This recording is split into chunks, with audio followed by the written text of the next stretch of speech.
on the homepage, so if you go to canada.ca/RDSP, then it's just, if you scroll down the page a little bit, it'll say like videos or something like that. And then if you click on that, it's basically this webinar, and then it'll have like the different links that I make reference to in the video, like just above it. So you can click on it that way. So, and Oh, we that's have great. pretty soon, hopefully soon, we have a new, like an animation video that's kind of coming. I say animation, it sounds like it's really fancy. It's not, but it's like a little cartoony kind of video that's coming, and it's about a 2 minute long video or so. And it's mostly just like how to open a plan. Cool. Awesome. Yeah. Well, good to know. Just gonna introduce Jen Susie here. She's here with the our Government of Canada, and she's gonna be talking about the Registered Disability Savings Plan. Again, I'll just reiterate that it is being recorded, so if you don't want your face or your voice in it, that's okay. You can use the chat function if you have any questions or comments, and Jen's going to stick around at the end of her presentation to answer any questions you might have as well. So Jen, I'll pass it over to you. Awesome. Thank you so much. So I'll just go through the presentation here tonight. And if there is something that kind of pops out or you have a question, just keep note of it if you want to put it in the chat, or you just, just hold on to it. And then at the end, yes, I'm definitely happy. I'll put my camera back on and we can chat a little bit more. So I am from Employment and Social Development Canada, and I'm here tonight. I'm going to talk to you about the Registered Disability Savings Plan. So for tonight, we're going to talk about what the RDSP is. We're going to talk about the advantages of having an RDSP, who qualifies for an RDSP, and how you go about opening a plan. And then I'm going to talk to you about how you can build your savings if you're eligible through the Canada Disability Savings Grant and Bond. We'll talk about what happens once the plan is open and when it comes time, how to take money out. And like I mentioned, I will share some resources and answer questions for you. So I'm going to just jump right in.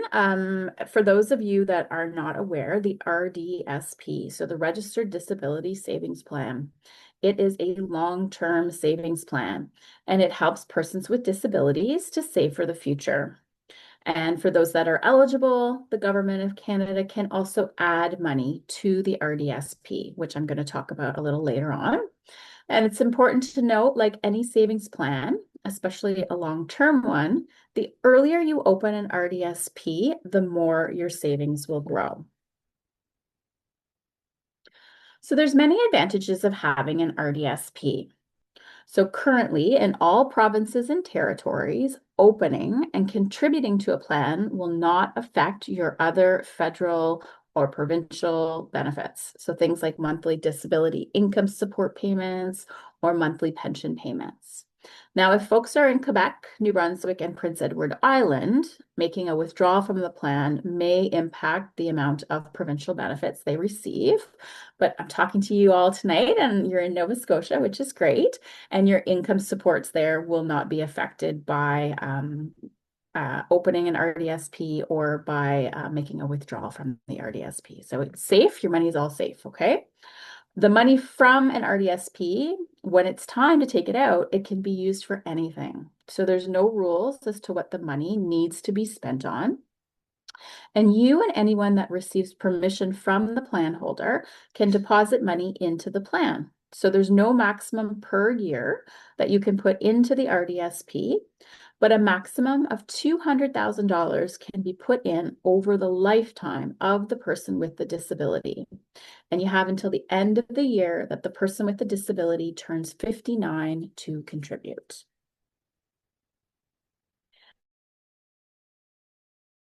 And a big advantage of the RDSP is that if the person with the disability is eligible, the government may add up to $90,000 in grants and bonds into their RDSP. So the bond can be up to $20,000 and the grant can be up to $70,000. Now, to qualify to open an RDSP, the person with the disability has to meet some specific conditions. So first, they need to be a resident in Canada for tax purposes. They need to have a valid social insurance number or a SIN. They need to be approved for the disability tax credit through the Canada Revenue Agency. And I think fairly recently you had a chance to hear from Jamie from CRA talk about the DTC. So that's a process that you have to go through, and you have to be approved for the DTC, the disability tax credit, before you can open an RDSP. And the plan does need to be open on or before December 31st of the year that they turn 59. So there can only be one RDSP open at any given time for the person with the disability, although it is possible to move your RDSP to a different financial institution.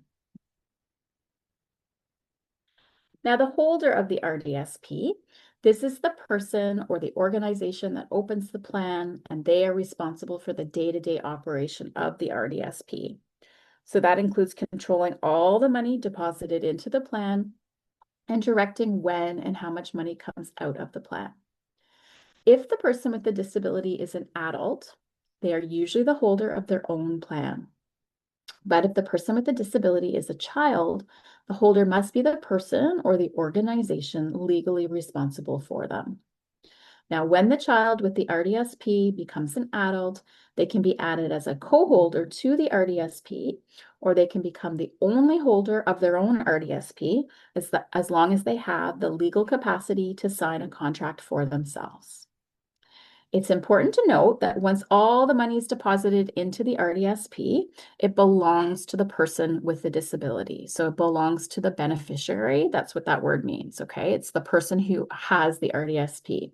And once those contributions are made, no matter who put the money in, it belongs to the person with the disability.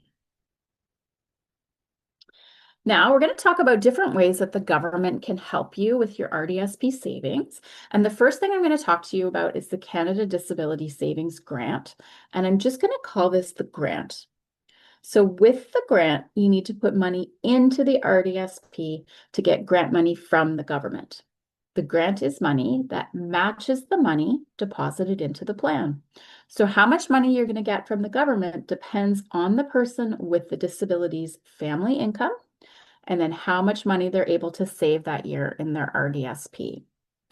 Now, grant is paid to match contributions made to the RDSP before the end of the year in which the person with the RDSP turns 49. So you're going to notice I said something different earlier, right? So earlier I told you you could open a plan up until age 59.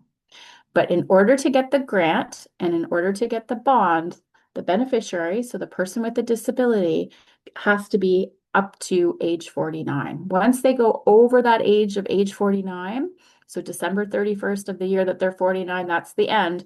After they go above that, then the government is no longer able to add grant and also bond into the RDSP. Now, depending on the person with the disability's family income, the maximum amount of grant a person with an RDSP can get in a year is $3,500. In this case, you would need to put $1,500 into your plan to get $3,500 from the government. If the person with the disability was approved for the disability tax credit in past years, they could receive unclaimed grant for those years, up to 10 years ago, if they contribute sufficiently. In that case, they could receive up to $10,500 in a year. Now, the total amount of money the person with the RDSP can receive in grant over their lifetime is $70,000, depending on their family income and their ability to save money in their RDSP. Just remember, even if you're only able to save a smaller amount of money, the government may add up to 3 times the amount that you're able to deposit. Okay, don't be intimidated by this slide. It looks scary. It has math. I don't know about you, but sometimes math is not my friend.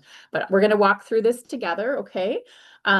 Showing 2 different examples, and we're still talking about the grant here, okay? And with the grant, it's dependent on the 2 things, right? It's dependent on the person's family income, and it's also dependent on how much money that they can put into their RDSP. So with the first example, the person with the disability's family income is below or equal to the income threshold. And the income threshold for 2026 is $117,045. So if they're at that amount or they're below that amount, then they're going to be entitled to $3,500 for the year from the Government of Canada. Now, how does that shake out? So the first $500 they put into their RDSP is going to be matched by the Government of Canada at a rate of 300%. And that's going to give $1,500. And the next $1,000 they deposit is going to be matched at a rate of 200%. And that's going to give them an additional $2,000. So at this rate, it would mean that $1,500 would need to be deposited to get the full matching amount of $3,500. And you could deposit less. This is just if you want to get the most, this is what you need to do. Okay. Now, the second scenario here is if the person with the disabilities family income is above the income threshold. So it's above $117,045, then it's going to be a one-to-one match. So they're going to put $1,000 into their RDSP and they're going to get a maximum of $1,000 in grant from the Government of Canada. Okay, we're going to move on to the other way that the government can help with savings, and that's the Canada Disability Savings Bond. And I'm just going to call this one the bond. So the bond is money that the government adds into the RDSPs of persons with disabilities with a low to modest family income. Contributions are not required. So this is where I feel like there should be like little explosions going off or a little red light. Okay. The bond is going to be automatic. So if the person with the disability meets the income requirement and they're within that age range, they're going to just automatically get the bond deposited into their RDSP. Okay. Again, we're talking about up until December 31st of the year that they turn 49. If they're 51, unfortunately, they're not going to get the bond. So anything over age 49, you will not be able to get the bond into the RDSP. Okay, this is a little bit more math, but it's not as crazy as the other screens. So in this case, we're talking about the person with the disability having the low to modest family income, right? And they're going to be able to receive up to $1,000 of bond each year to a maximum of $20,000. Now, if they were approved for the disability tax credit in past years, when they go to open their RDSP, they could receive more money from the government from up to 10 years before they open their RDSP, right? And again, without having to save any money in the RDSP. This is just based on income. So for 2026, if your income is under $38,237, you will get $1,000 added to your RDSP. If your family income is $58,523 and under, you will get a portion of the $1,000. And it's possible for the person with the RDSP to get both the bond and the grant. It's not just one or the other. So your family income is calculated each year to help to decide if you will get bond or not. Now, I'm showing you two different screenshots here. It's two pictures, they're side by side, and it's of our grant and bond calculator that's on our website. Okay, so that's on the canada.ca/RDSP that you see there at the bottom. Okay, you can go to the calculator and you can put in your own family income. You can make an estimate and you can also estimate how much you're able to contribute, and it will show you how much you can get in grant and bond this year. So I'm going to just walk you through the examples. On the left, the first example there, that person has a family income of $75,000 and they're also able to save $500. Then the government is going to add $1,500 in grant money into their RDSP. Now, their family income is too high for them to be able to get the bond.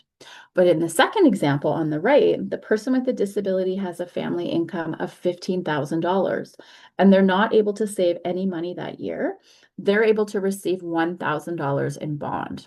Now, if they were able to save even just a small amount of money, that you would also see an amount in the grant box there as well. So if you go to our website, you can check it out for yourself. I think it's a great incentive to show folks what they can get from the government by having an RDSP. Okay, opening the RDSP. There are several different financial organizations or banks that offer RDSPs, and I'm going to show you a list of these in just a second. And you can stay with your own institution there if it's on the list, or you can choose a different one. It's really up to you. We do suggest that when you make a decision and you're gonna want to have the RDSP open by one of the institutions, you give them a call. So they have this 1-800 number here on the slide. And it's also on our website, this list with the 1-800 numbers. We suggest you call the 1-800 number because some of the banks, they only open the RDSP centrally. So that means you can't just walk into a bank, like into a branch and just say, like, I want to open an RDSP, okay? So if you call the 1-800 number, they're going to tell you, yes, you can open at a branch, or no, you can't open at a branch. And if it's yes, then they're going to be able to say, like, we're ready for you at the branch that you want to go to, and you'll be able to make the appointment with the person so they're ready to go, okay? The one thing I like to say about this that's really important, it's just like anything else with banks, is that they're not all the same. Okay, so they all offer something a little bit different with the RDSP. Some of them offer different investment opportunities. So some of them may have mutual funds, some of them may have like GICs. Some of them do like self-directed investing if that's important to the person. Others don't. So and the other thing I like to mention is some of them also have fees with the RDSP. So that would be a question I would ask. So if you decide you want to go to, I don't know, one of the banks there that you see on the list, choose one. One of the questions I would ask is when I'm making my appointment is I would say, are there any fees associated with opening an RDSP? And they'll be able to tell you if that's the case or not. Okay. All right.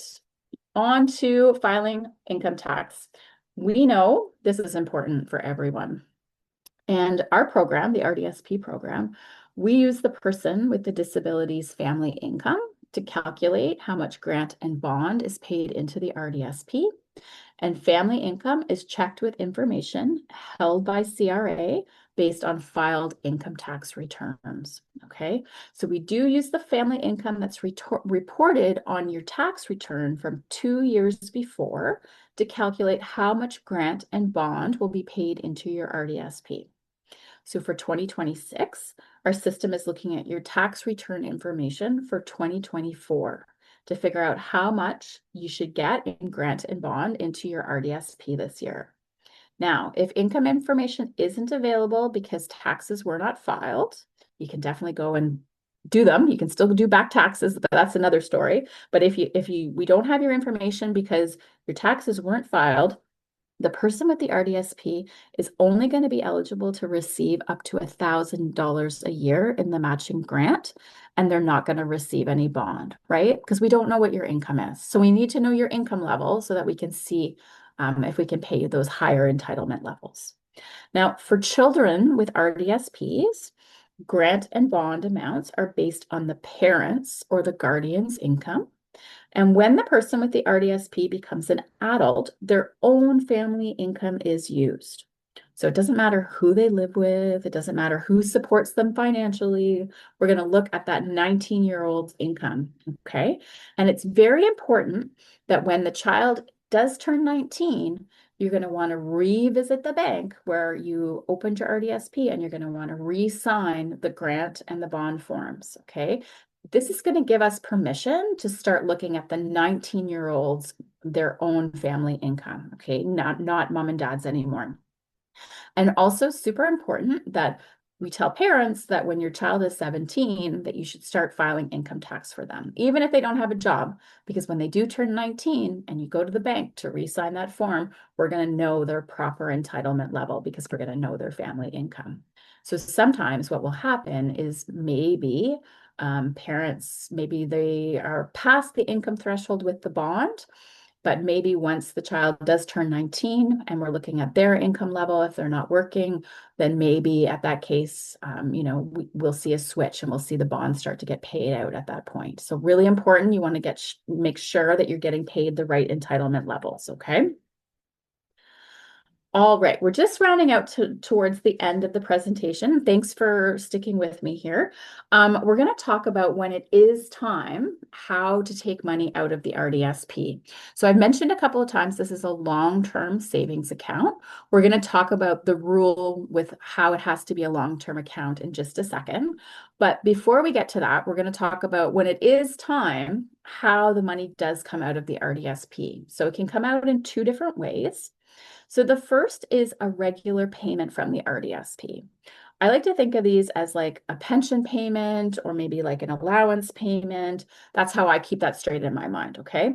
So those types of payments, the regular payments, they have to start by the end of the year that the person with the disability turns 60. And once these payments are started, they must continue every year until all the money is gone or the person with the disability dies. Now, the second way to get money out of the RDSP is through one-time payments.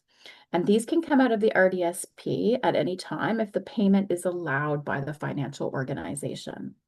So, excuse me, with either type of payment, so those regular payments or those one-time payments, there may be a minimum or a maximum amount that you're going to be allowed to withdraw. Okay, but it's going to depend on some different factors. So things like how long it's been since grant and bond were paid into the RDSP. That may affect how much money you're able to take out at once. Okay, and the amount of personal contributions in the plan versus the grants and the bonds. So do you have more government money in your RDSP than personal money that you put in there, or is it the other way around? So depending on that, it may also have an impact on how much money you're able to take out in a withdrawal. So as you can probably appreciate, these are withdrawals are very individualized. It really depends on the situation with the RDSP, how much money is in the RDSP, how much government money versus personal money, when was the last time grant and bond were paid, you know? So I like to tell people, because it's really specific, that if people have more specific questions than just this presentation, because this is just a very general overview, okay, that they can reach out to CRA's Registered Plan Directorate. The other thing I tell them as well is when they go to open the RDSP, or if they're working with, a bank right now with their RDSP, make a plan. So have a conversation, with the person who's helping you to open the RDSP of like, I'm opening this today. I want to be able to access my RDSP when I'm this old. How can I do that? I want to be able to take out money to do this. Maybe I want to put a down payment on a house or something like that. So make a plan so that when it comes time for you to make that withdrawal, you're not going to be surprised and you're going to have done what you need to do. They're going to give you the financial advice that you need to be able to have the types of payments that you want out of your RDSP. Okay, this is a very important slide in the presentation. It's kind of a hard thing to wrap your mind around, but we'll just take it slow. And if people have questions with it, I'm happy to answer with this, okay? So I've said a couple of times, the plan is not, it's not a short-term plan.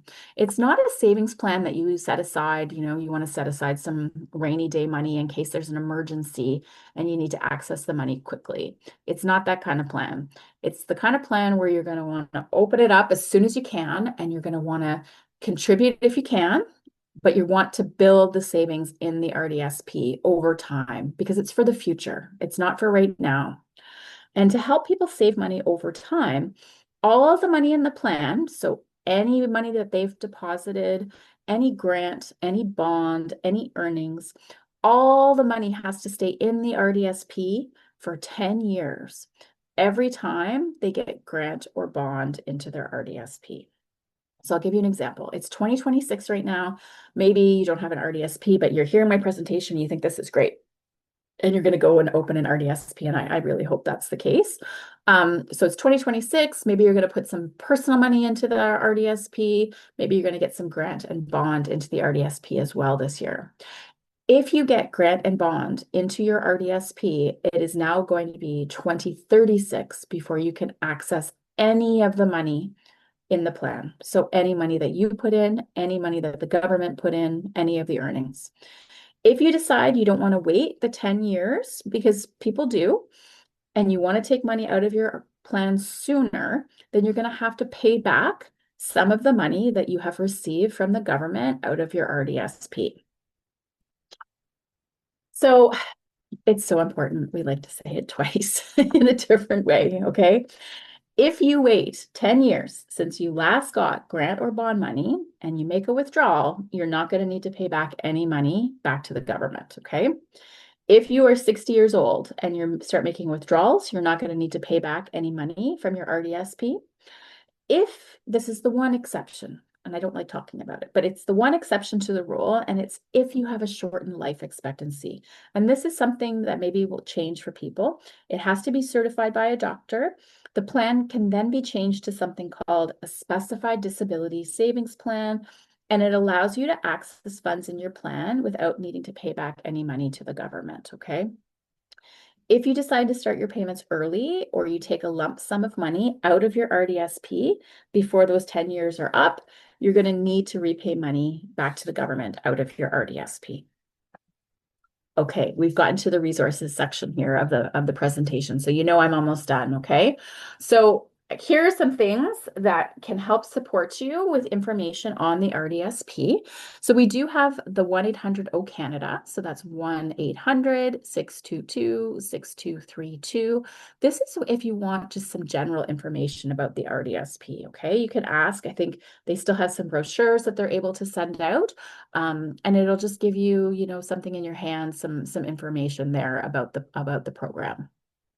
Now, if you have questions like we talked about withdrawals, because they are very specific and we're not getting into a lot of detail tonight, you're going to want to contact CRA's Registered Plan Directorate, and that's the 1-800-267-3100.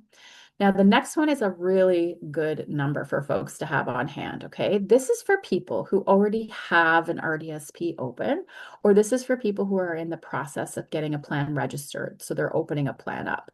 Okay, it's the ESDC, so Employment and Social Development Canada Client Services Center. They can call 1-866-204-0357. There you can ask questions about your own RDSP. So they're going to ask you some identifying questions about yourself, just to make sure you are who you say you are. But then, you can ask about your bond entitlement, you can ask about your grant entitlement, all of those types of things. That's a great resource for people. And then, of course, our website, which is thecanada.ca/RDSP, and it's got that really great grant and bond calculator. And I'm going to also just share this other resource with you as well. So as I mentioned, the RDSP, you need to have the disability tax credit to be able to open the RDSP up, right? And so for a lot of people, that can seem like an overwhelming process to kind of get through, and maybe it's difficult and challenging to figure that all out. So Employment and Social Development Canada is currently funding organizations across Canada, and they're non-for-profit, like they're charitable organizations, to help support people to get their disability tax credit. Okay, you might see advertised, get your disability tax credit, and we're going to take a percentage of how much money you get back from, having a disability tax credit. This is not that. These are organizations where they're receiving funding to help support people individually or, with whatever they need to be able to help them get that disability tax credit, and also help them open an RDSP if that's something that they want. So for you all in Nova Scotia, we do have Independent Living Nova Scotia as one of the organizations. So they've got the contact information here. They've got the website and the email. You can just email them and say, my name is so-and-so, and I'm looking for some support around the disability tax credit, and I'm sure they would be in touch with you. Also, if you're not interested in working with that organization, you can also reach out to one of the national organizations. Maybe it makes sense for your situation as well. The one I like to point out is the Plan Institute at the bottom. It's a national organization, but it helps people with all different types of disabilities and their families to get the disability tax credit. They have a ton of resources on the DTC, but also on the RDSP. So they're a great resource to share as well. So I'm going to just stop talking and stop sharing my screen here. And I'm happy to put my camera back on. And if there's anything else? Well, maybe, you know what? I can show one other thing that might be actually a good thing. Let me see if I can pull that up here. I'm going to just show our infographic. You just give me 1 second. Didn't have it open. Okay. Alrighty. So if you go to our web page, maybe I can just show you the web page and then you'll be able to see me while I do this. That would be a good idea, I guess. Eh? Let's see here. Share, share, share, share screen. Okay. Share. Okay. So if you're following along, this is our, if you type in canada.ca/RDSP, it'll take you here. This is the long version of it. You're going to want to scroll down. So right here, I'm going to click on this. Tell me if you're following along here. Is it going through? Yep. Okay, Yep. perfect. Okay, great. So if you go to how much I can get, this is where you can find the calculator. So you can do your own estimate here on your family income and then how much you're able to contribute. So we'll just say, maybe my family income is $20,000 and I'm able to contribute $100 this year. And it'll show you the estimate. So I would be able to get $300 in grant and I would be able to get $1,000 in bond for a total of $1,300 from the government of Canada. Okay. So I'll let everyone play around with that if they like. The other thing I wanted to show was where that video is. So if you're interested in maybe you want to watch the recording from tonight, but if you don't and you'd like to hear my voice in another way, you can come to this video right here and it'll show you the webinar. So you can just come down here. These are the resources that are mentioned that we talked about tonight, like the family income thresholds and the grant and bond calculator. And you could just press play here and you'll see it's the same slide from the beginning. And you'll hear my voice. And if you want to have it in French, you can just change the language and you'll be able to hear my lovely colleague Krista with the French. So that's just here with the videos. And then the thing I wanted to show you here is just this overview. It's how to open a registered disability savings plan. And it's just a one-pager here that kind of goes through the steps. So it shows you how you need to be eligible here on the right-hand side to be eligible, but it shows you step by step. You need to get that disability tax credit. You need to choose your bank. You're going to open the plan. You're going to be filling out some different forms when you're opening up the plan. You want to make sure that you're filing taxes. And each year, if you're eligible, the government will be paying the $1,000 in bonds or, a smaller amount, maybe depending on income, and then also the grant amounts. And you can start watching your savings grow. So that's all I wanted to show you. I will stop sharing now. So if anybody has any questions, I'm happy to go through those with you right now. Awesome. Thank you, Jen. That was really helpful and really Good, in-depth. good. It's really nice to have someone just like walk through and Yeah, talk through things. So yeah. happy to have you here this evening. So yeah, Good. like Jen said, if anyone has any questions, feel free to speak up or put it in the chat.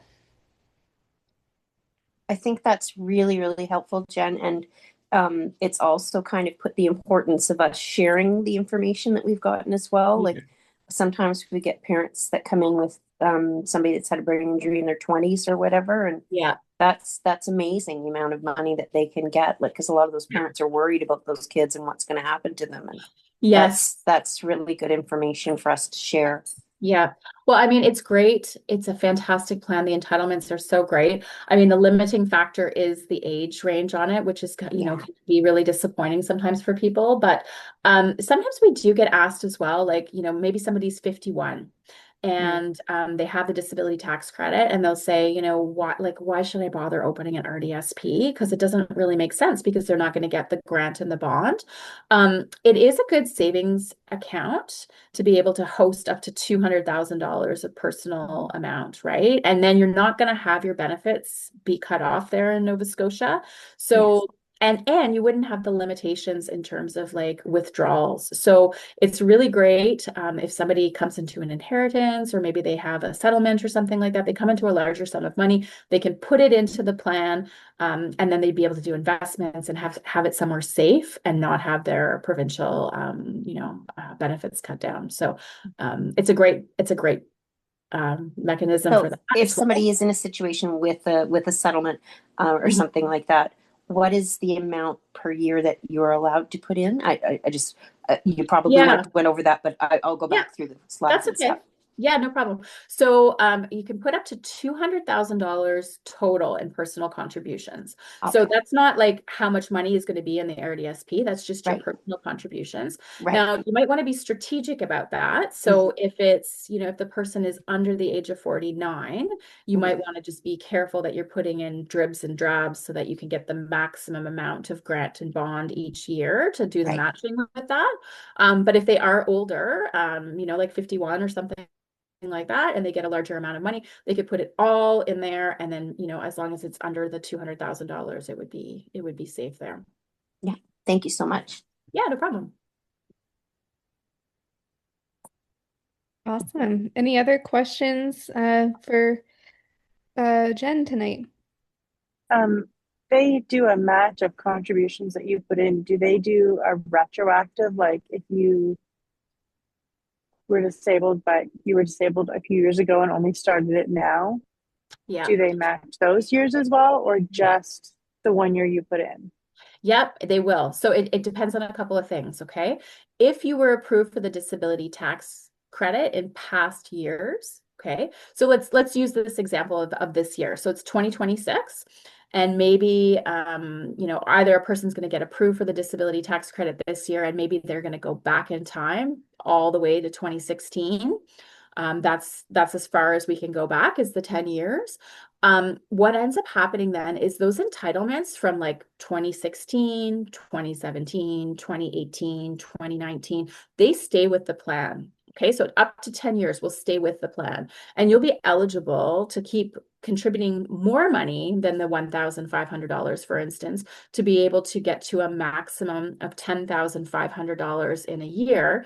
And then the next year will come and we're going to look at, the past entitlements of 300% matching, from other years past as well. So it sounds kind of complicated. Like if you actually try to sit and do the math with it, it's like, oh, am I getting a 300% on my amount from 2017? Like it gets confusing, but the best way to think about it is yes, like we'll go back 10 years in the past if you had the disability tax credit approved, and those entitlements are not lost to you. So the system pays out the most advantageous amounts going back in time, and then we'll finally get you brought up to, depending on your age, we'll get you brought back up to, the current year entitlements.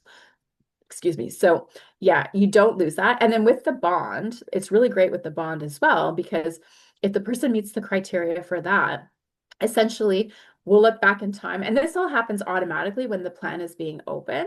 We're going to look back in time. If they were filing income taxes, we're going to know their income for those past 10 years.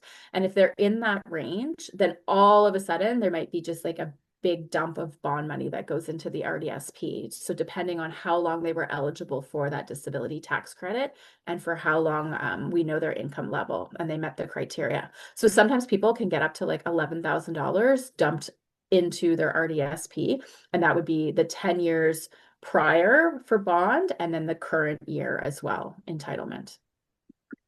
So if I were to open it, but I couldn't put any big Yep. amount this year, but next year I could, they'd Yep. retroactive that. Yeah. Yes. Yep. It'll still be there. Yeah. Okay. Depending on your age. So if you're over 49, we can't do anything retroactive. Like 49 is like the hard and fast rule. So sometimes people, they might open an account, when they're 42, and maybe they have 10 years of past amounts. They're only going to be able to go up until December 31st of year 49. And then after that, they're not going to be like, they're going to lose anything that's in the past. Okay. So that's a hard and fast, like nothing crosses December 31st of year 49, unfortunately.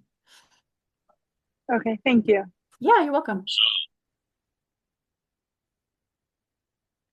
Great. Any final questions before we sign off this evening?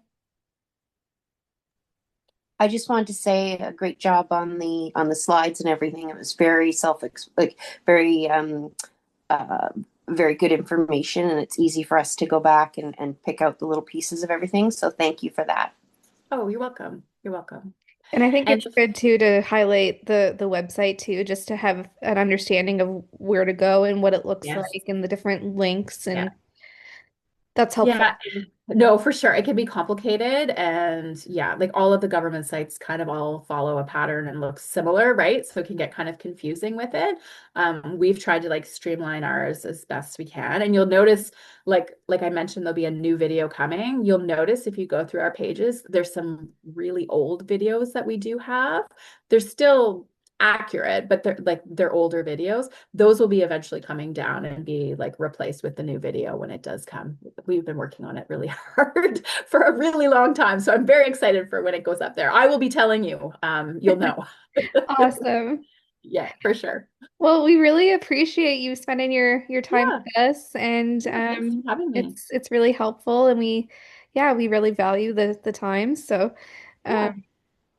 as Thank you always, very, very much. That was very educational for us. yeah, Great. Awesome. Well, thanks. I'm glad I could be here. Sorry again about the mix up last week, but I'm glad we could fix it this week. And if you have any other questions, if folks, they watch the video and there's something that was maybe confusing and you're not able to walk through it, just feel free to reach out and I can help straighten things out. perfect. Yeah, we appreciate that. Yeah, no problem. Okay, cool. All Well, have a right. great Well, night, everybody. take care. Stay Thank warm. you. Okay, Stay see you. warm. Bye. Bye, everyone.